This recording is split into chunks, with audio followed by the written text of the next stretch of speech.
দাদা আমার কথা শোনা যাচ্ছে কিনা? হ্যাঁ দাদা, আপনার সাউন্ড ক্লিয়ার, ভিডিও ক্লিয়ার, সব ক্লিয়ার। আপনি শুরু করুন। ওকে দাদা, thank you. HD homoeo medical একাডেমির পক্ষ থেকে আমি আপনাদেরকে স্বাগত জানাচ্ছি আজকের এই অর্গানের আলোচনায়। আমরা আজ 160 থেকে 165 নম্বর অ্যাফোরিজম আলোচনা করতে চলেছি। মজার বিষয় হচ্ছে আমরা এই সেদিনই শুরু করলাম আমাদের এই কোর্সটি, কিন্তু গুটি গুটি পায়ে পায়ে আমরা এমন একটা পর্যায়ে এসেছি। আশা করছি সবকিছু ঠিকঠাক থাকলে আগামী ক্লাসটা আমাদের এই কোর্সের যে নির্ধারিত ক্লাস সেটা শেষ হবে, অর্থাৎ আমাদের যে অ্যাফোরিজম গুলো আলোচনা করা টার্গেট ছিল, বা আমাদের এই সেকেন্ড ইয়ারের সিলেবাস, ডিএসএমএস কোর্সের যে সেকেন্ড ইয়ারের সিলেবাস সেই অনুযায়ী যে অ্যাফোরিজম গুলো আমার আলোচ্য বিষয় ছিল সেটি আগামী সপ্তাহের ক্লাসে শেষ হবে। ফলে আপনারা প্রত্যেকেই আগামী ক্লাসে একটু উপস্থিত থাকার চেষ্টা করবেন, যেহেতু আমাদের আনুষ্ঠানিকভাবে ক্লাস শেষ হয়ে যাবে আগামী দিন। সেজন্য আপনাদেরকে আমি এই আহ্বান জানিয়ে আজকের ক্লাসটা আমি প্রবেশ করছি। তো আজ আমরা 161 থেকে 165 নম্বর অ্যাফোরিজম আলোচনা করব। এখানে খুবই গুরুত্বপূর্ণ কয়েকটি বিষয় আমাদের সামনে কিন্তু উঠে আসবে। তো সেই বিষয়গুলো আমরা চেষ্টা করব মানে মনোযোগ সহকারে উপলব্ধি করার এবং আমাদের যে প্র্যাকটিক্যাল জীবন সেখানে এটাকে কাজে লাগানোর। তো 161 নম্বর অ্যাফোরিজমে স্যার আসলে কি বলছেন? স্যার এখানে যেটা বলতে চাচ্ছেন সেটা হচ্ছে আমরা প্রিভিয়াস যে অ্যাফোরিজম গুলো আলোচনা করলাম সেখানে আমরা দেখেছি কি যে হোমিওপ্যাথিক বৃদ্ধি নিয়ে একটা গুরুত্বপূর্ণ টপিক কিন্তু এখন আলোচিত হয়েছে।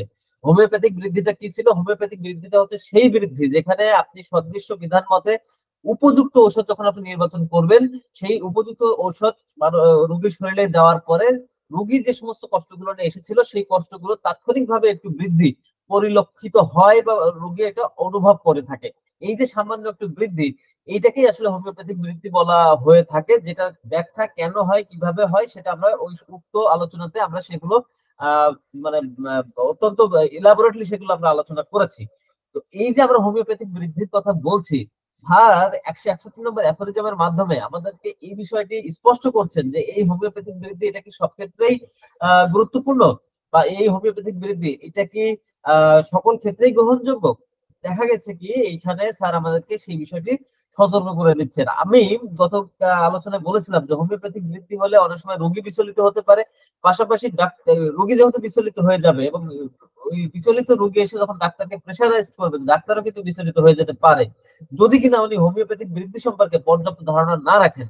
তো সেই ক্ষেত্রে আপনার কিন্তু আমরা কতদিন যেহেতু সেই ধারণা অর্জন করে ফেলেছি, তাহলে আমরা জানি কি আমাদের রোগী যদি এসে বলে যে একটু বৃদ্ধি হবে সেটা আমরা পজিটিভ সাইনই মনে করে থাকবো, কিন্তু সব ক্ষেত্রেই পজিটিভ সাইন সেটা কিন্তু নয়। স্যার এখানে খুব স্পষ্ট করে সেই বিষয়টা আমাদেরকে জানাচ্ছেন যে অচির রোগের ক্ষেত্রে অর্থাৎ একই ডিজিজের ক্ষেত্রে কিন্তু হোমিওপ্যাথিক বৃদ্ধিটা গ্রহণযোগ্য, কিন্তু আপনার যেটা চিররোগ বা ক্রনিক ডিজিজ যেগুলো সেই ক্ষেত্রে কিন্তু হোমিওপ্যাথিক বৃদ্ধিটা গ্রহণযোগ্য নয়।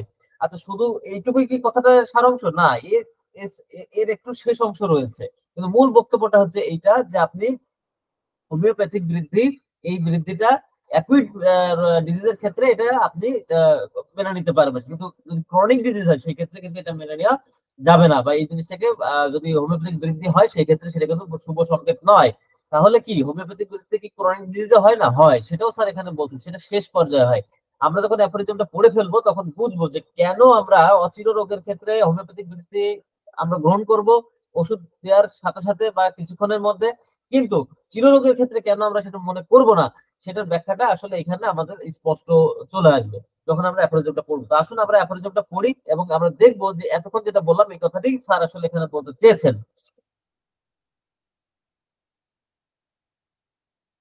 আচ্ছা, কি বলছেন স্যার এখানে? হোয়েন আই হেয়ার, যখন I hear limit the so called homoeopathic aggravation, এখানে স্যার কি বলছেন যে আমি এই যে তথাকথিত যে হোমিওপ্যাথিক বৃদ্ধি সেটাকে আমি একটা সীমানা দিচ্ছি, or rather the primary action of the homeopathic medicine, অথবা কি বলছে যে প্রাইমারি অ্যাকশন যেটা আপনার ওষুধের, আমরা কি জানি ওষুধ প্রয়োগের পরে যে প্রাইমারি অ্যাকশনটা হয় যেটা নামে আগে আলোচনা করেছি, primary action of homeopathic medicine, অর্থাৎ হোমিওপ্যাথি ওষুধের যে প্রাইমারি ক্রিয়া সেটা that seems to increase somewhat the symptoms of the original disease, যেটা দেখে মনে হয় যে মূল যে ব্যাধি সেই ব্যাধিটির যে লক্ষণ সেটা কিছুটা বেড়ে গেছে এটা মনে হয়। টু দা ফার্স্ট, কখন? টু দা ফার্স্ট, প্রথম, অর ফিউ আওয়ার্স, কিছু ঘন্টার মধ্যে, প্রথম ঘন্টা অথবা কিছু ঘন্টার মধ্যে এই যে বৃদ্ধিটা হয় এটা বেড়ে গেছে এটা মনে হয়।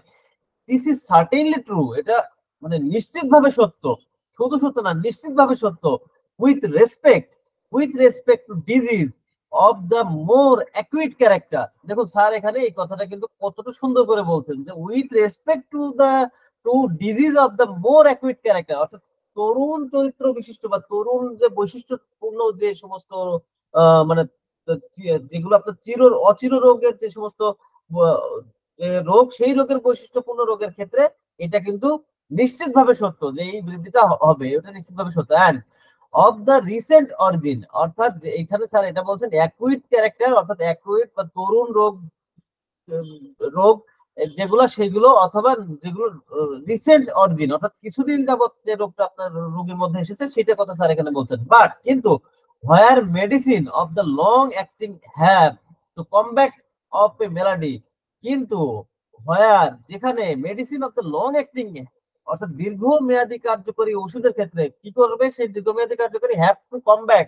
মানে যুদ্ধ করা, এ মেলাডি অফ অর্থাৎ রোগের সাথে যুদ্ধ করবে এমন যে দীর্ঘমেয়াদী যে ওষুধ রয়েছে, কনসিডারেবল বিবেচনা করা, মানে কোথায় considerable, or a very long standing, considerable মানে বিবেচনার যোগ্য অথবা অনেক দীর্ঘ দিন যাবত, যে where no such apparent increase of অর্থাৎ যে রোগটা একটা প্রথম চ্যাপ্টারে গেল, কিন্তু পরবর্তীতে সে বলছেন but where medicine of long acting have, অর্থাৎ যে ওষুধগুলা মানে গভীর ক্রিয়া বা দীর্ঘদিন ধরে কাজ করে সেই ধরনের ওষুধের ক্ষেত্রে, এবং সেটা কোথায়, যেটা লং স্ট্যান্ডিং রোগের ক্ষেত্রে বা কনসিডারেবল মানে একটা বেশ বিবেচনার যোগ্য, যেটা হলে চিররোগ হয় সেরকম টাইপের একটা, যদি আপনার রোগের ক্ষেত্রে যখন যুদ্ধ করতে হয় তখন যদি এই ওষুধ প্রয়োগ করা হয়, সেই ক্ষেত্রে কি বলছেন স্যার, যে where no such apparent increase of the original disease ought to appear during treatment, where no such apparent increase অর্থাৎ সেখানে কোন রকম বৃদ্ধি দৃশ্যমান হবে না কিসের, অফ দ্য অরিজিনাল ডিজিজ মূল রোগের,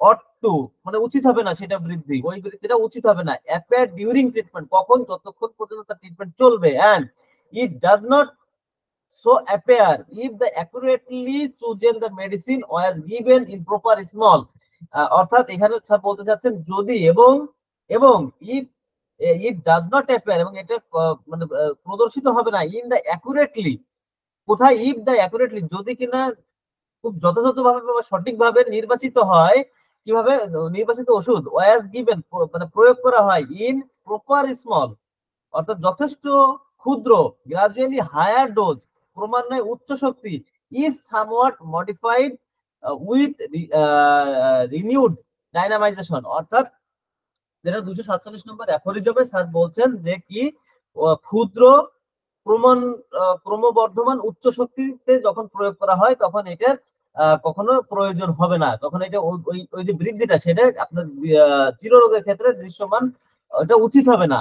এবং এটা কোথায় বলছেন, 247 নম্বর অ্যাফোরিজমে স্যার এই কথাটা বলছেন, such increase of the original symptom of the chronic disease can appear, দেখুন এইবার স্যার কিন্তু এখানে বলছেন যে সাস ইনক্রিজ এই যে বৃদ্ধি অফ দা অরিজিনাল সিম্পটম মূল লক্ষণের, অফ দা ক্রনিক ডিজিজ অর্থাৎ ক্রনিক ডিজিজের এই যে লক্ষণ তার যে বৃদ্ধি, ক্যান অ্যাপিয়ার প্রদর্শিত হতে পারে বা দেখা দিতে পারে, কখন, ওনলি এট দা এন্ড শুধুমাত্র শেষে, কিসে শেষে, অফ দ্য ট্রিটমেন্ট মানে চিকিৎসার শেষে এটা দেখা দিতে পারে, হোয়েন দ্য কিওর যখন মানে এই যে শেষে দেখা দিবে সেটা কখন, when the cure almost or quite finish যখন আরোগ্য প্রায় অথবা সম্পূর্ণরূপে সমাপ্ত হয়ে গেছে তখন। আমার মনে হয় আমি বুঝাইতে পারছি।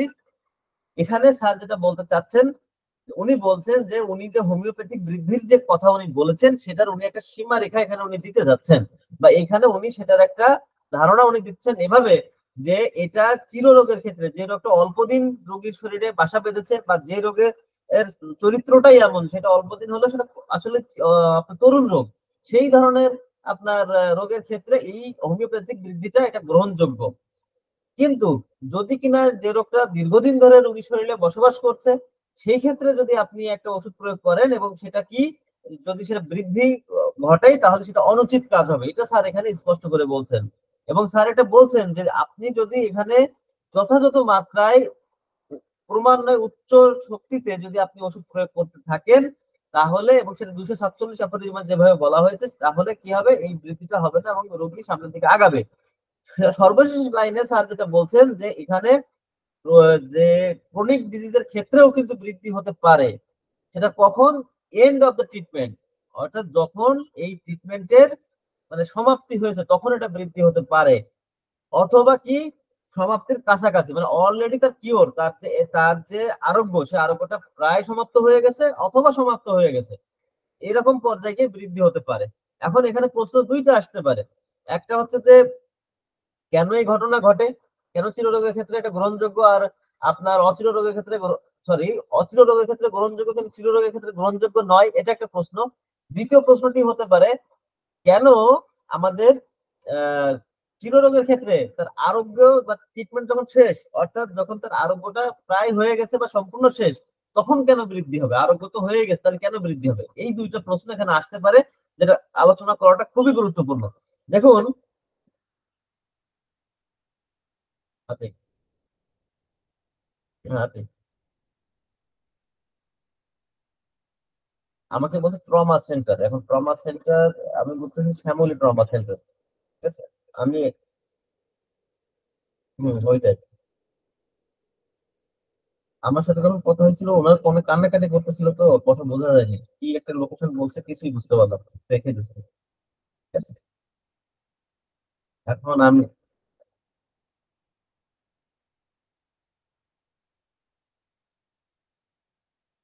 হ্যাঁ হ্যাঁ, আমি আসলে ওইটার অপেক্ষায় আছি, আমিও তো আসবো।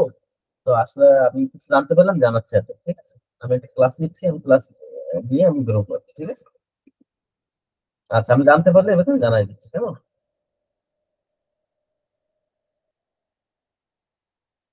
আচ্ছা, আমি রাখলাম, তুমি দেখো ম্যাডামের সাথে কথা বলে, কেমন? আমার ক্লাস নিচ্ছিলাম অনলাইনে। আচ্ছা, তাহলে কি হচ্ছে, যেটা বলছিলাম যে চির অচির রোগের ক্ষেত্রে এটা বৃদ্ধি হচ্ছে, কিন্তু আপনি চির রোগের ক্ষেত্রে এটা কিন্তু বৃদ্ধিটা গ্রহণযোগ্য নয়, আবার শেষ মুহূর্তে এটা কিন্তু গ্রহণযোগ্যের কথা স্যার এখানে বলছেন। কেন বলছেন? দেখুন, যে রোগটি অচির রোগ সেটা কি তরুণ অবস্থায় আছে, অর্থাৎ রোগীর শরীরে যে ভাইটাল ফোর্স, তার যে এনার্জি, তার যে সক্ষমতা, সেটা কিন্তু পরিপূর্ণ রূপে রয়েছে। ফলে সে যখন অধিক শক্তিশালী অবস্থায় রয়েছে ভাইটাল ফোর্স, এই যে রোগ দ্বারা আক্রান্ত হোক, রোগ শক্তি দ্বারা আক্রান্ত হোক বা ওষুধ দ্বারা আক্রান্ত হোক, মানব শরীরের এই যে লক্ষণগুলো বা কষ্টদায়ক উপসর্গগুলো কে প্রকাশ করে থাকে? এটা তো প্রকাশ করে থাকে আমাদের ভাইটাল ফোর্স। তো ভাইটাল ফোর্স যখন শক্তিশালী, তখন যে ঘটনা সে যেভাবে রেসপন্স করতে পারবে, কিন্তু এইটা কিন্তু যখন দুর্বল, তখন কিন্তু সেভাবে সে রেসপন্স করতে পারবে না। এখন শক্তিশালী কখন আর দুর্বল কখন হয়? যখন তরুণ রোগ দ্বারা আক্রান্ত হয়, তখন তো সবে সবে সে আক্রান্ত হয়েছে, তার ভাইটাল ফোর্স সম্পূর্ণ অটুট রয়েছে, এইটাকে বলা হচ্ছে তার একটা শক্তিশালী অবস্থা। এখন এই এই ক্ষেত্রে যখন তরুণ রোগে আক্রান্ত হয়, অধিকাংশ পেশেন্টেরই ভাইটাল ফোর্স প্রায় অক্ষত অবস্থায় থাকে। ফলে যেটা হয়, যখন ওষুধ শক্তি প্রয়োগ করা হয়, সেই ওষুধ শক্তি কি হয়, ভাইটাল ফোর্সের উপরেই তো প্রভাবটা সৃষ্টি করে। ভাইটাল ফোর্স দেখে কি সেখানে বিদ্যমান একই ধরনের লক্ষণ আরো একটা রয়েছে, যেহেতু ওই ধরনের জিনিস আগে থেকে ওখানে বিদ্যমান, পরবর্তীতে যে এসেছে সে তার থেকে শক্তিশালী হওয়ায় তাকে তো অবশ্যই ওই জায়গাটা দখল করে নিবে, দুর্বল জায়গা দখল করে নিবে, তাকে পরাজিত করে ওই জায়গাটা দখল করে নিবে। এই যে নিল, নেয়ার পরে কি করতেছে আপনার ওষুধের যে শক্তি, সে যেহেতু রোগ শক্তির ক্ষেত্রে অধিক শক্তিশালী, সে এখন তো তার শক্তিটা সে প্রকাশ করবে। এখন তার শক্তি রোগ শক্তিকে গ্রাস করার পরে কিন্তু এখন ওষুধের শক্তি সে দৃশ্যমান করছে, কিন্তু রোগী মনে করছে কি যেটা তার রোগ বৃদ্ধি পাচ্ছে। কেন মনে করছে? কারণ একই বৈশিষ্ট্য, ওই রোগেরও যে বৈশিষ্ট্য ছিল, ওষুধেরও একই বৈশিষ্ট্য, যে জন্য রোগী মনে করছে এটা তারই রোগের বৃদ্ধি। আসলে তার রোগের বৃদ্ধি না, এখানে হচ্ছে ওষুধ শক্তি তার শক্তি প্রদর্শন করছে জীবনী শক্তির উপরে। কিন্তু যেহেতু রোগের থেকে শক্তিশালী হলেও সে মানবকে ক্ষতিগ্রস্ত করতে পারে না। কেন পারে না? কারণ রোগ শক্তির এই যে ক্ষমতা, এই যে মানে তার যে স্থূলতা, এটাকে কিন্তু আমরা মানে ওষুধ শক্তি এটাকে কিন্তু মানুষ নিয়ন্ত্রণ করতে পারে, কিন্তু রোগ শক্তিকে নিয়ন্ত্রণ করতে পারে না মানুষ। এই জন্য আমাদের যে ওষুধটা দেওয়া হয় সেটা তো আর্টিফিশিয়াল ডিজিজ। সে আর্টিফিশিয়াল ডিজিজটি প্রাকৃতিক ডিজিজ থেকে শক্তিশালী হওয়াতে তার জায়গাটা দখল করে নেয় ঠিকই, এবং সেটা মানব শরীরের মধ্যে বিদ্যমান থাকে ঠিকই, কিন্তু সে বেশিক্ষণ স্থায়ী হতে পারে না। কেন পারে না? কারণ দুইটা। একটা হচ্ছে সে নিজে অত্যন্ত সূক্ষ্ম মাত্রায় থাকে, সূক্ষ্ম মাত্রায় থাকে, এবং সেটা আর একটা হচ্ছে কি ভাইটাল ফোর্স, তখন জীবনী শক্তি তখন আক্রান্ত হলো, ভাইটাল ফোর্স কি করে? তাকে তো প্রতিহত করার চেষ্টা করবে, যেটা গৌণ ক্রিয়া বলা হয়। এখানে প্রাইমারি অ্যাকশনের কথা বলা আছে। ভাইটাল ফোর্স যখন সেকেন্ডারি অ্যাকশনে আসে তখন কিন্তু তাকে প্রতিহত করতে পারে খুব সহজে, কারণ এটা অত্যন্ত সূক্ষ্ম মাত্রায় থাকে। এই অত্যন্ত সূক্ষ্ম মাত্রার কারণেই বডি তার তাকেও পরাজিত করে এবং সে নিজেও নিঃশেষিত হয়ে যায়, হয়ে ভাইটাল ফোর্স পুরো মানব শরীরের সম্পূর্ণ নিয়ন্ত্রণ নিতে পারে। এইটা হচ্ছে চিররোগের ক্ষেত্রে। অচির রোগের ক্ষেত্রে কেন এটা দৃশ্য মানে আপনার অ্যাগ্রাভেশনটা সঠিক নয়, কারণ অ্যাকচুয়ালি যে জিনিসটা ঘটে যখন একটা ক্রনিক পেশেন্ট আসে তখন উনি বিভিন্ন রোগে বিভিন্ন লক্ষণে বিভিন্ন ভাবে কষ্ট পেতে পেতে ওনার ভাইটাল ফোর্সটা যথেষ্ট পরিমাণ নির্জীব হয়ে যায়। সেই ক্ষেত্রে আপনার যদি ওষুধটা উপযুক্ত নির্বাচিত হয়, সেও কিন্তু ওষুধের ওই রোগ শক্তির ওই জায়গাটা দখল করে ঠিকই, কিন্তু জীবনী শক্তি তো দুর্বল। যে কারণে সে ওই প্রতিক্রিয়াটা যেটা তরুণ রোগের ক্ষেত্রে দিতে পারতো সেটা কিন্তু এখানে সে দিতে পারে না। ভেতরে ভেতরে তার কিন্তু প্রস্তুতি চলতে থাকে। যদি উপযুক্ত ওষুধ হয়ে থাকে, ক্ষুদ্র মাত্রায় দিয়ে থাকেন, ক্রমান্বয়ে উচ্চ শক্তিতে প্রদান করে থাকেন, তাহলে তার ভেতরে কিন্তু পরিবর্তন শুরু হয়ে যায়। কিন্তু এই যে শুরু হয়ে গেল ভাইটাল ফোর্সে তার থেকে শক্তিশালী আহ আপনার যে ওষুধটা আপনি যথাযথ প্রয়োগ করেছেন রোগ শক্তি থেকে শক্তিশালী, কিন্তু এই শক্তিশালীটা প্রদর্শন করতে ভাইটাল ফোর্সের মাধ্যমে একটু সময় লাগে, কারণ ভাইটাল ফোর্স অলরেডি জর্জরিত অবস্থায় আছে। তখন সে ওই রোগকে গ্রাস করে ফেলে, কিন্তু ভাইটাল ফোর্স আস্তে আস্তে তাকে এই যে ওষুধের যে শক্তি তাকে যে প্রতিহত করে তার তার অবস্থান থেকে জানান দিবে এটা দিতে তখন সে সক্ষম হয় না। কিন্তু এইভাবে কিছুদিন ট্রিটমেন্ট চলার পরে যখন ভাইটাল ফোর্স একটা একটা অবস্থায় আসে ততক্ষণে রোগী অনেক ডেভেলপ করে যায় এবং সুস্থতার কাছাকাছি চলে যায়। সেই মুহূর্তে গিয়ে হয়তো আপনি যে লাস্ট ব্রেক করলেন তখন হয়তো তার একটা ইনক্রিজ আসবে বা আসতে পারে। এই বিষয়টা স্যার এখানে ক্লিয়ার করছেন। আশা করি 161 নম্বর অ্যাফোরিজমের তাৎপর্য সেটা আপনারা প্রত্যেকেই বুঝেছেন। আসেন 162 নম্বর অ্যাফোরিজম। 162 নম্বর অ্যাফোরিজমে স্যার কি বলছেন? আচ্ছা, আমরা সব সময়ের জন্য কি বলছি যে সদৃশ সদৃশকে আরোগ্য করে, অর্থাৎ আমাদের সবসময়ের জন্য মনে প্রাণে আমাদের ধ্যানে জ্ঞানে সবসময় একটাই লক্ষ্য থাকবে, যে রোগী আমাদের কাছে আসুক না কেন তার তার সদৃশ একটা ওষুধ আমাদেরকে খুঁজে বের করা। অর্থাৎ কেস চেকিং করে তার ভিতরে যে লক্ষণগুলো পাওয়া যাচ্ছে লক্ষণগুলো সমষ্টি করে আমরা এমন একটা চিত্র অঙ্কন করব যেখানে একটা হোমিওপ্যাথি ওষুধ আমরা যেন বের করতে পারি বা একটা হোমিওপ্যাথি ওষুধের চিত্র যেন আমরা পাই, যে ওই ওষুধটি সুস্থ শরীরে যখন প্রয়োগ করা হয়েছিল সেম আপনার প্যাটার্ন এখানে প্রয়োগ প্রদর্শন করেছিল, একই ধরনের লক্ষণ প্রডিউস করেছিল, এমন একটা ওষুধ যেন আমরা এখানে প্রয়োগ করতে পারি। এটাই তো আমাদের মূল কথা। কিন্তু দেখা যায় কি বাস্তবে এমন অনেক ক্ষেত্রে অনেক পেশেন্ট পাওয়া যায় যে যাদের কিনা যে লক্ষণ রোগ লক্ষণ সেই রোগ লক্ষণের সাথে আপনার ওষুধের সমগ্র লক্ষণ কিন্তু মিল পাওয়া যায় না।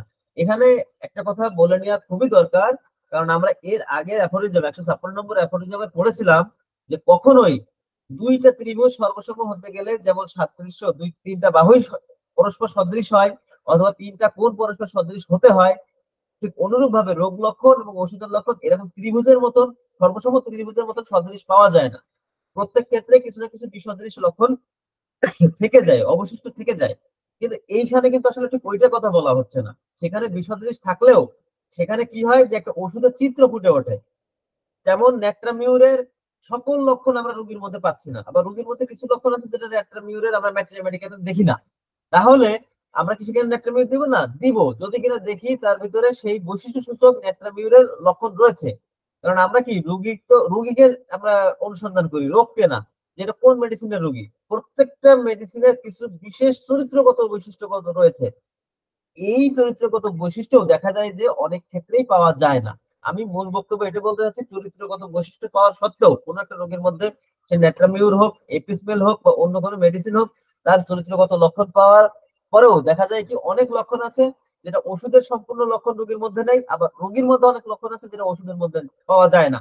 সেখানেও বিসদৃশ, কিন্তু তারপরেও এটা মূলত সদৃশ ওষুধ হয়। কেন হয়? কারণ সেখানে তাদের মূল যে ক্যারেক্টারিস্টিক সেটা কিন্তু সাদৃশ্যতা করেই ওষুধটা দেওয়া হয়। কিন্তু এই 162 নম্বর অ্যাফোরিজমে এসে কিন্তু ভিন্ন কথা বলছেন স্যার।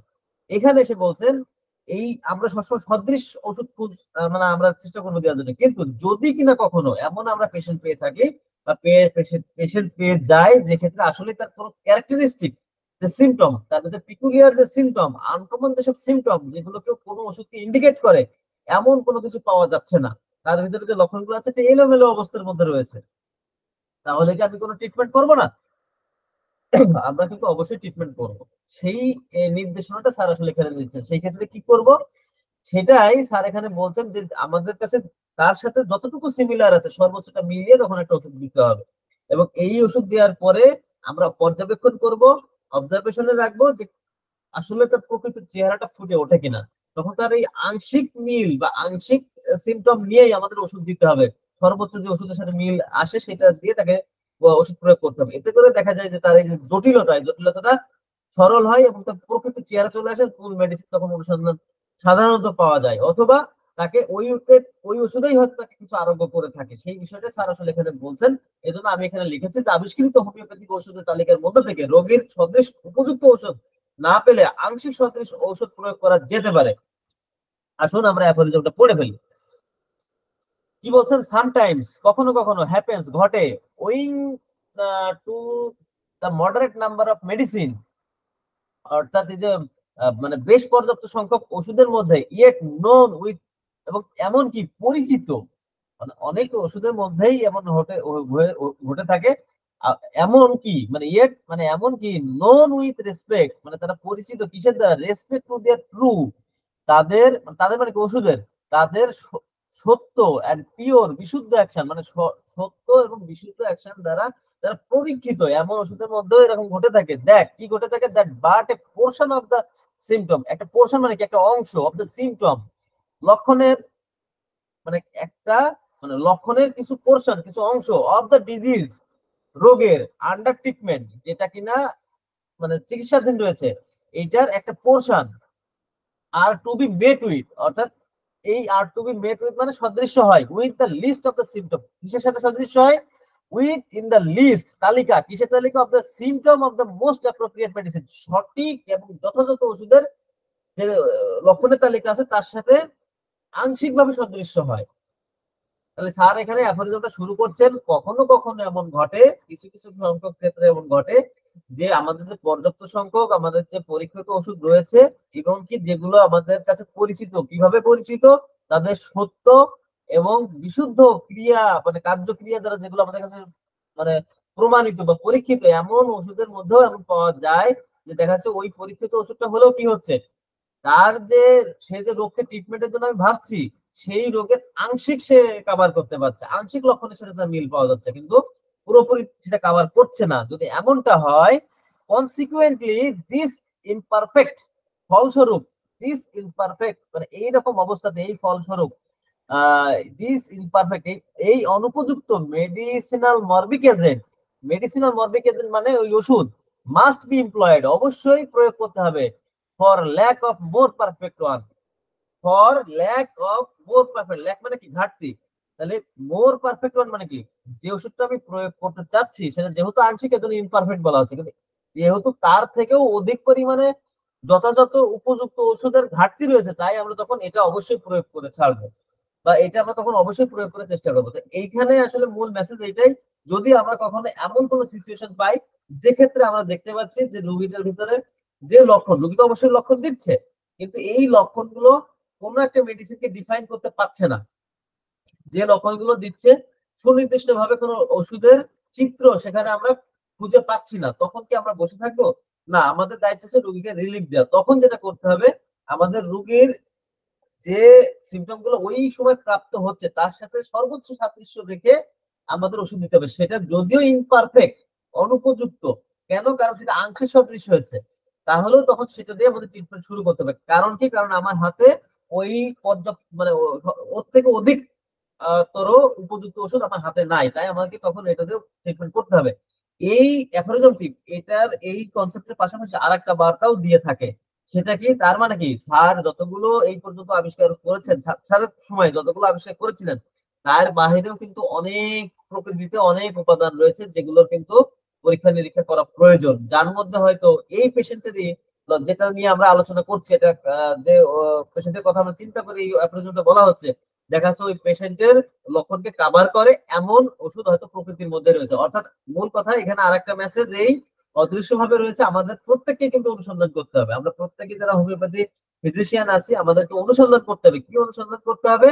ওই ওই রোগগুলো অনুসন্ধান, ওই উপাদানগুলো, ওই ভেষজগুলো, ওই ঔষধগুলো অনুসন্ধান করতে হবে যেগুলো কিনা এখনো পর্যন্ত আবিষ্কৃত ওষুধের যে ক্যারেক্টার, যে মূল বৈশিষ্ট্য তার বাহিরেও অনেক কিছু ছাড়া পড়ছে যেগুলো অন্যান্য রোগীর ক্ষেত্রে কাভার করছে না, সেই সমস্ত রোগীদেরকে কাভার করার জন্য প্রকৃতির মধ্যে রয়েছে, সেটা আমাদেরকে অনুসন্ধান করে বের করতে হবে। আচ্ছা, আসলে 163 নম্বর অ্যাফোরিজম, 163 নম্বর অ্যাফোরিজম, 163 নম্বর অ্যাফোরিজম। আচ্ছা, এখানে 163 নম্বর অ্যাফোরিজমটা হচ্ছে 162 নম্বর অ্যাফোরিজমের মানে বলতে পারেন শেষ অংশ বা ওইটা ধারাবাহিকতা পরবর্তী অংশ। 162 নম্বর অ্যাফোরিজমে স্যার আমাদেরকে এইটুকু বার্তা দিলেন, যদি আংশিক সদৃশ হয়, যেখানে কিনা কোনো প্রাপ্ত সমস্ত ওষুধের সদৃশ কোনো চিত্র ফুটে খুঁজে পাওয়া যাচ্ছে না, এমন যদি হয়, সেক্ষেত্রে আংশিক সদৃশের উপর ভিত্তি করে সর্বোচ্চ যেটা সদৃশ হয় সেই ওষুধটা প্রয়োগ করতে হবে। এটা উনি নির্দেশ দিলেন। কিন্তু এইটাতে কি জটিলতা হয় বা কিভাবে আসলে কি এটা পূর্ণাঙ্গ আরোগ্য আনতে পারে কিনা, সেই বিষয়টা আসলে 163 নম্বর অ্যাফোরিজমে স্যার সমাপ্তি করছেন, সেই বিষয়টা ধারণা দিচ্ছেন যে আমি যদি এভাবে ট্রিটমেন্ট করা শুরু করি তাহলে ঘটনাটা কি করতে পারে। এই জন্য আমি এখানে লিখেছি আংশিক সদৃশ ঔষধ প্রয়োগে পূর্ণাঙ্গ ও নিরুপদ্রব আরোগ্য আশা করা যায় না। তাহলে কি আশা করা যায়, আমরা একটু পড়ি, অ্যাফোরিজমটা পড়লে আমাদের কাছে বিষয়টা ক্লিয়ার হয়ে যাবে। ইন দিস কেস, এই ক্ষেত্রে মানে কি, কোন ক্ষেত্রে, 162 নম্বরের ক্ষেত্রে, যে 162 নম্বরে কি আংশিক ওষুধ আংশিক লক্ষণ সদৃশ্যতার ক্ষেত্রে কি হয়, we can not indeed expect, আমরা ইনডিড মানে প্রকৃতপক্ষেই, এক্সপেক্ট মানে প্রত্যাশা করা, আমরা প্রকৃতপক্ষেই বা সত্যি প্রত্যাশা করতে পারি না ফ্রম দিস মেডিসিন, এই ওষুধ থেকে, এ কমপ্লিট, একটা সম্পূর্ণ এন্ড আনট্রাবলড কিওর। এবং এখানে আসলে আনট্রাবলড আবার এই শব্দটা কিন্তু ইয়ে হবে, আনডিস্টার্ব হয়। হ্যাঁ, এটা আমাদের বইয়ে ইংলিশ ভার্সনে কিন্তু আনডিস্টার্ব রয়েছে, আমি এটা নেট থেকে নিয়েছিলাম, এখানে দিয়েছে আনট্রাবলড, বাট আমি বইয়ে পেয়েছি আনডিস্টার্ব। তো অর্থাৎ সম্পূর্ণ আরোগ্য এবং কোন রকম ত্রুটিবিহীন আরোগ্য আমরা এটা প্রকৃতপক্ষে প্রত্যাশা করতে পারি না। কোন ক্ষেত্রে, এই ক্ষেত্রে, ওই যে আংশিক সদৃশের ক্ষেত্রে। For during its use some symptoms appear which were not previously, কেন এটা পারি না, কেন পারি না আমরা সম্পূর্ণ আরোগ্য আশা কেন করতে পারি না, সেইটাই আসলে স্যার এখানে বলছেন। ফর জন্য, কেন, ডিউরিং ইটস ইউজ এটা প্রয়োগের সময়, সাম সিমটমস কিছু লক্ষণ, অ্যাপিয়ার দৃশ্যমান হয়, which were not previously observe যেটা কিনা অতীতে বা আগে কখনো সেটা পর্যবেক্ষণ করা যায়নি। অর্থাৎ এই ওষুধটা প্রয়োগ করলে রোগীর মধ্যে এমন কিছু লক্ষণ প্রডিউস হয়, অ্যাপিয়ার হয় বা দেখা দেয় যেটা কিনা অতীতে কখনো ওই রোগী এটা অনুভব করেননি। আচ্ছা, এগুলোকে কি বলছে, অ্যাক্সেসরি সিমটম মানে আনুষঙ্গিক লক্ষণ of the not perfectly appropriate remedy, যেটা কিনা এটা কি অ্যাক্সেসরিজ লক্ষণ কিসের, of the not perfectly appropriate remedy. Not perfectly মানে, নট পারফেক্টলি মানে কি, ইমপারফেক্ট মানে অনুপযুক্ত, অনুপযুক্ত এই যথাযথ যথাযথ ওষুধের এটা হচ্ছে আনুষঙ্গিক লক্ষণ। অর্থাৎ যেহেতু সেটা আংশিক সদৃশ ছিল, ওষুধটা তো অনুপযুক্ত তার জন্য, ফলে এমন কিছু লক্ষণ তার শরীরে প্রডিউস করে যেটা কিনা দেখা যায় যে কি, যে ওই রোগী আগে কখনো উপলব্ধি করেনি। এই জন্য এখান থেকে আমরা কখনো একেবারে কমপ্লিট, সম্পূর্ণ এবং আনট্রাবলড বা আনডিস্টার্ব আরোগ্য আমরা পাবো না। এই জন্য বলছে নিরুপদ্রব, মানে কোনো না কোনো অতিরিক্ত অযাচিত কোনো না কোনো লক্ষণ এখানে আসবেই। আচ্ছা, this does by no mean prevent a considerable part of the disease. আচ্ছা, এটা কি করে, এটা প্রতিহত করে, দিস ডাজ এটা করে, by no means prevent a considerable part of disease. এই যে মানে বিবেচনাযোগ্য, কনসিডারেবল পার্ট অফ ডিজিজ মানে রোগের যে বিবেচনাযোগ্য বা মানে একটা আলোচ্য অংশটুকু, মানে এটাকে কি করে বাধা দেয়, কিসের, সেটা আমরা একটু বলবো। From being eradicated by this medicine, thereby establishing a fair commencement of the cure, but still does not take place without those accessory symptoms. অর্থাৎ দেখা যাচ্ছে যে এটা আপনার এই যে কোনোভাবেই আপনার যে ওষুধ কর্তৃক যে রোগের বড় অংশটা এটা অপসারিত হতে বাধা দেয় না, মানে এটা এটা কি বলে এটা আরোগ্য শুভ। এখন এইখানে যে জিনিসটা হচ্ছে, এই যে আপনার রোগের সাথে যে আংশিক যে সদৃশ হলো, এর ফলে কি, এটা কি করে, এটা রোগের সাথে যে অংশটা সাদৃশ, সেই যে অংশটা সেটাকে কিন্তু আসলে সেটাকে আরোগ্য করতে বা শুভ সূচনা করতে, আরোগ্য শুভ সূচনা করতে কিন্তু বাধা দেয় না, সেটাই স্যার এখানে বলছেন। আচ্ছা, বাধা দেয় না। আর কমেন্সমেন্ট মানে সূচনা করতে, অফ দ্য কিওর মানে আরোগ্যের সূচনা করতে এটা কিন্তু বাধা দেয় না। তো ব্র্যাকেটে একটা কথা ছিল, the symptom of the disease that resemble those of the medicine, অর্থাৎ ওই ওষুধের সাথে সাদৃশ্যপূর্ণ ওই আপনার রোগের সাথে সাদৃশ্যপূর্ণ ওষুধের যে লক্ষণগুলো সেটা কথা এখানে বলা হচ্ছে। আচ্ছা, but still this does not take place without those accessory symptoms, কিন্তু তা সত্ত্বেও মানে যেহেতু তার আরোগ্যে বাধা দেয় না, কিন্তু তার হলেও কি হয়, তাহলেও তাহলেও কি সে তার এই যে আনুষঙ্গিক লক্ষণ এটা উৎপন্ন না করে সেটা সে পারে না।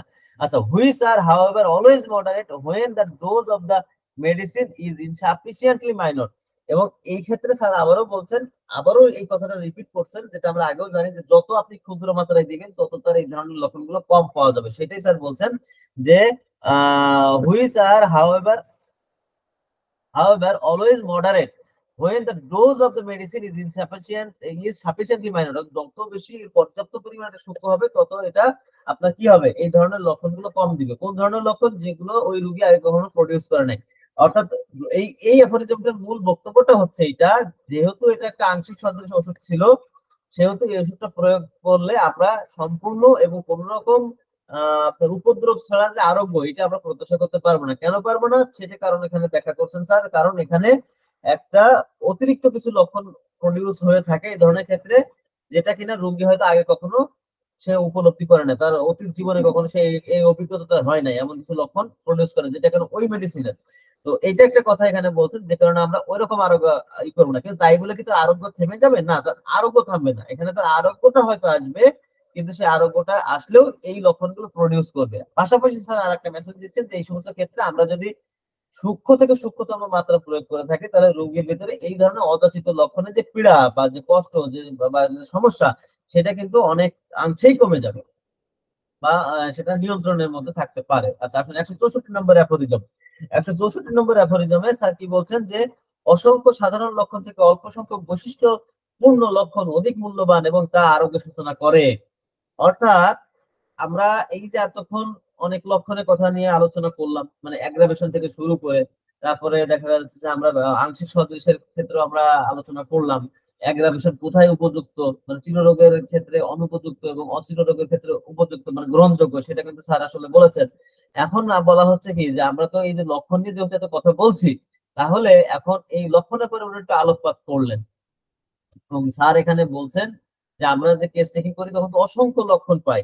এই সকল লক্ষণ, এই অ্যাফোরিজমের তাৎপর্য হচ্ছে এটা, আমরা যদি সকল লক্ষণকে মূল্যায়ন করে ওষুধ নির্বাচন করতে চাই, সেটা অবশ্যই টোটালিটি অফ সিমটমকে আমরা গুরুত্ব দিব, কিন্তু সেই টোটালিটি অফ সিমটমের মধ্যে লিড দেয় এমন যদি কোনো ধরনের লক্ষণ আমরা না বের করতে পারি, তাহলে এত এত লক্ষণ কোনো কাজে লাগে না, সেগুলো সবই সাধারণ লক্ষণ হয়ে যায়।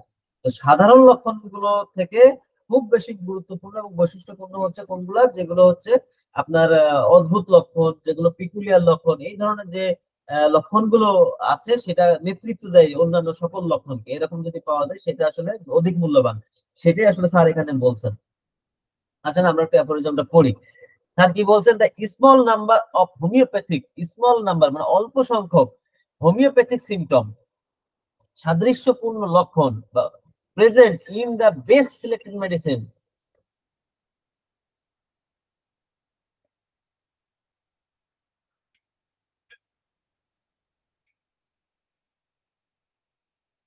ভাই আসসালামু আলাইকুম।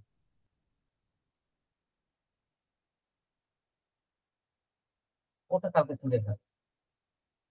আচ্ছা, জাস্ট একটা ডোজ যেটা ওইটা, ওটা পানির সাথে মিশানো লাগবে না, সরাসরি খেয়ে নিতে হচ্ছে, হ্যাঁ? আচ্ছা আচ্ছা, the small number of homeopathic symptom, অর্থাৎ অল্প সংখ্যক হোমিওপ্যাথিক লক্ষণ present in the best selected medicine is no obstacle to cure, অর্থাৎ অল্প সংখ্যক হোমিওপ্যাথিক ওষুধ কি করে প্রেজেন্ট ইন দা, বিদ্যমান থাকে কোথায়, in the best selected medicine, সব থেকে উপযুক্ত ওষুধের মধ্যে যদি অল্প সংখ্যক হোমিওপ্যাথিক লক্ষণ থাকে, ইজ নো অবস্টাকল, কোনো বাধা নেই, টু দা কিওর, আরোগ্যের ক্ষেত্রে, ইন কেস মানে এই কেসের ক্ষেত্রে, হোয়ার, কোথায় কোন কেসের ক্ষেত্রে, হোয়ার দিস ফিউ, এই অল্প সংখ্যক মেডিসিনাল সিমটম ওষুধের লক্ষণ আর চিপলি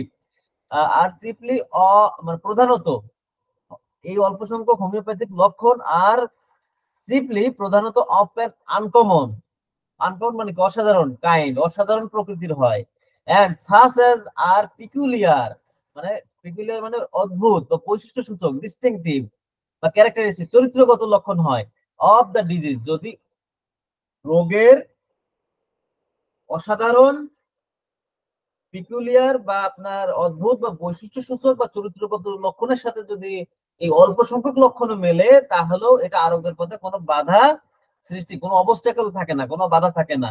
দি cure take place under such circumstance without any particular disturbance, অর্থাৎ এই ক্ষেত্রে আরোগ্যটা মানে এই অবস্থায়, এই সার্কামস্টেন্স মানে কি, এই অবস্থাতে, সাচ সার্কামস্টেন্স মানে এই অবস্থাতে কোন রকম ডিস্টার্ব ছাড়া, কোন রকম বিশৃঙ্খলা ছাড়া আরোগ্যটা মানে নিশ্চিত হয়, আরোগ্য সংগঠিত হয়। অর্থাৎ স্যার এখানে বলতে চাচ্ছেন এইটাই যে আরোগ্যের ক্ষেত্রে সব থেকে উপযুক্ত যে ঔষধ, সেই উপযুক্ত ঔষধের যদি চরিত্রগত লক্ষণটা যদি রোগীর ওই লক্ষণের সাথে অল্প সংখ্যক যদি সদৃশ্য হয়, তাহলে কি হয়, তাহলে কিন্তু আপনার আরোগ্য সুনিশ্চিত হয়, আরোগ্যের পথে কোনো বাধা থাকে না, এবং সেটা আরোগ্যটা কেমন হয়, কোনো বিশৃঙ্খলা ছাড়াই কিন্তু আরোগ্য হয়। এখন আমাদের তাহলে কিন্তু বিবেচনা করতে হবে।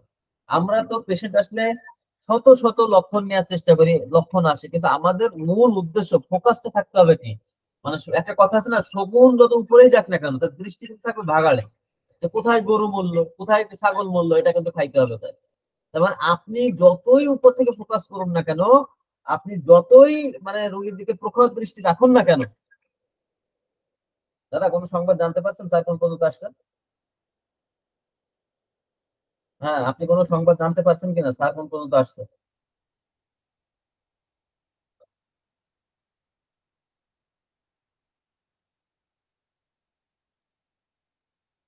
এখন আপনি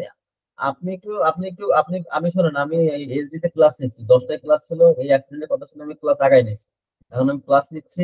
আপনি একটু খোঁজ নেন কারো কাছে টাইম টাইম বা যারা আছে, স্যারকে এখন নিবে কোথায়, আমি শুনছি ট্রমাতে নিবে।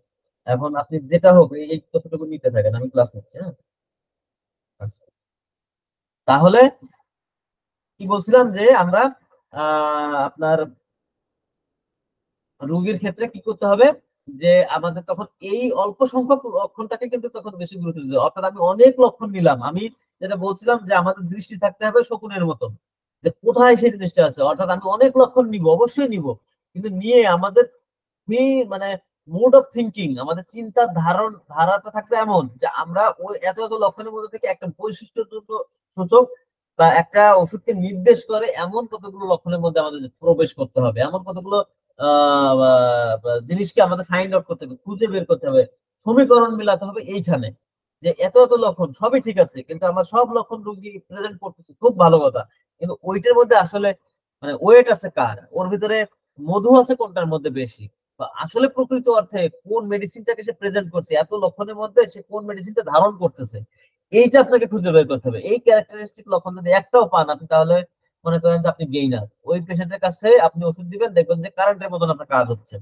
তো এইটাই স্যার আসলে এখানে বলছেন। এই ক্ষেত্রে একটা গণিতের একটা হিসাব আছে, যে কোনো বস্তুকে যদি আপনি মানে তার পায়ার উপরে যদি আপনি নির্ভর করে রাখতে চান, অর্থাৎ যেমন চেয়ারের পায়া থাকে, টেবিলের পায়া থাকে, পায়ার উপরে যদি নির্ভর করে রাখতে চান, ভারসাম্য রাখতে চান, সেই ক্ষেত্রে কমপক্ষে তিনটা পায়া প্রয়োজন হয়। তো সেইটারই সাথে একটু সাদৃশ্য রেখে এই কথা বলা যায়, বা একটা প্রচলন রয়েছে এমন, যে আমাদের হোমিও ওষুধের ক্ষেত্রেও যদি কোনো পেশেন্টের মধ্যে আমরা কোনো ওষুধের বৈশিষ্ট্য সূচক তিনটা লক্ষণ মিলাইতে পারি, তিনটা লক্ষণ যদি আমাদের রোগীর ভিতরে প্রমিনেন্ট পাই আমরা, তাহলে আমরা চোখ বন্ধ করে ওষুধটা প্রয়োগ করতে পারি এবং তাতে তার আরোগ্য সূচনা হয়ে থাকে। তো যাই হোক, এটা ছিল 164 নম্বর অ্যাফোরিজমের মূল আলোচনা। আসুন আমরা 165 নম্বর অ্যাফোরিজমটা আলোচনা করি। 165 নম্বর অ্যাফোরিজমে স্যার কি বলছেন, যে সাদৃশ্যহীন ঔষধের দ্বারা আরোগ্য লাভের সম্ভাবনা নাই। আমরা এতক্ষণ যেটা আলোচনা করলাম, যেখানে আমরা দেখতে পেলাম আংশিক সাদৃশ্য ওষুধের কথা আসছে, এবং আংশিক সাদৃশ্য থেকে এত এত লক্ষণের কথা আলোচনা যেহেতু হয়েছে, সেখানে পিকুলিয়ার অদ্ভুত লক্ষণের কথা স্যার এখানে বলছেন। এবার আসলে স্যার এখানে আসছেন যে সাদৃশ্যহীন ওষুধের দ্বারা আরোগ্য লাভের সম্ভাবনা নাই। কিভাবে নাই? সাদৃশ্য না হলে তো কিভাবে আপনারা আরোগ্য করবে? কারণ সদৃশ যদি হয়, তাহলে না রোগ শক্তির জায়গাটা এই ওষুধ শক্তিতে দখল করবে। যদি সেটা নাই হয়, তাহলে তো সেটা আরোগ্য হবে না, এটা স্বাভাবিক। সেই জিনিসটা আবার এখানে স্যার একটু অন্যভাবে বলছেন, আমরা শুনে আমরা একটু পড়ি।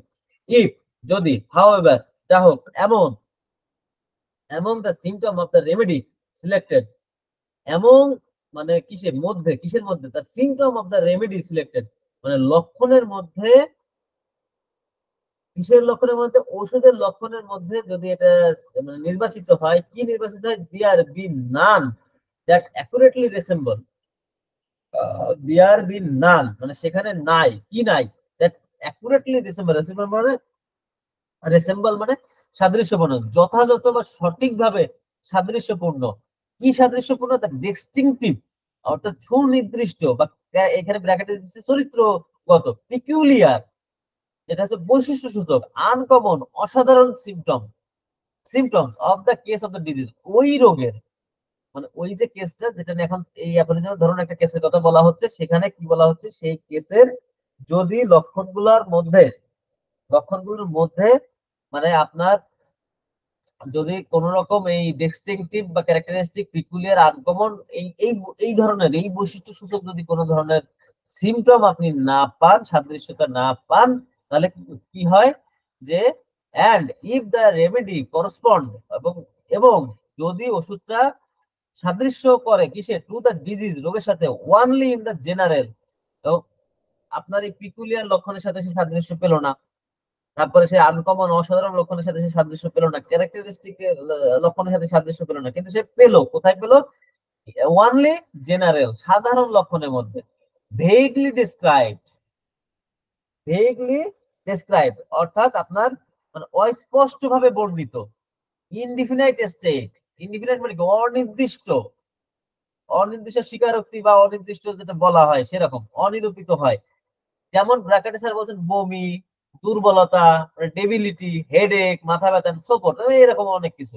And if there be among are known medicine and be among of the known medicine none more homoeopathically appropriate, এবং হোমিওপ্যাথি এবং কি বলা হচ্ছে যে এটা পরিচিত সকল হোমিওপ্যাথির মধ্যে যদি উপযুক্ত ওষুধের মধ্যে না হয়, in that case the physician can not, এবং এই ক্ষেত্রে অর্থাৎ তাহলে এখানে কয়েকটা কন্ডিশন কিন্তু দেওয়া হচ্ছে।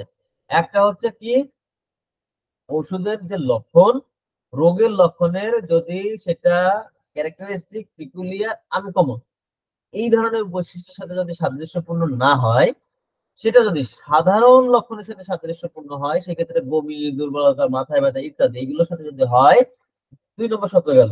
আবার কি বলছে, পরিচিত যত উপযুক্ত হোমিওপ্যাথি ঔষধ আছে তাদের মধ্য থেকেও যদি না পাওয়া যায়, সেই ক্ষেত্রে কি হয়, ইন দ্যাট কেস এই ক্ষেত্রে the physician can not promise, চিকিৎসক ক্যান নট প্রমিস উনি এটা মানে প্রমিস মানে প্রতিজ্ঞা করা বা নিশ্চয়তা দিয়া, হিমসেলফ নিজেকে আসলে নিশ্চয়তা দিতে পারে না, এনি ইমিডিয়েট ফেভারেবল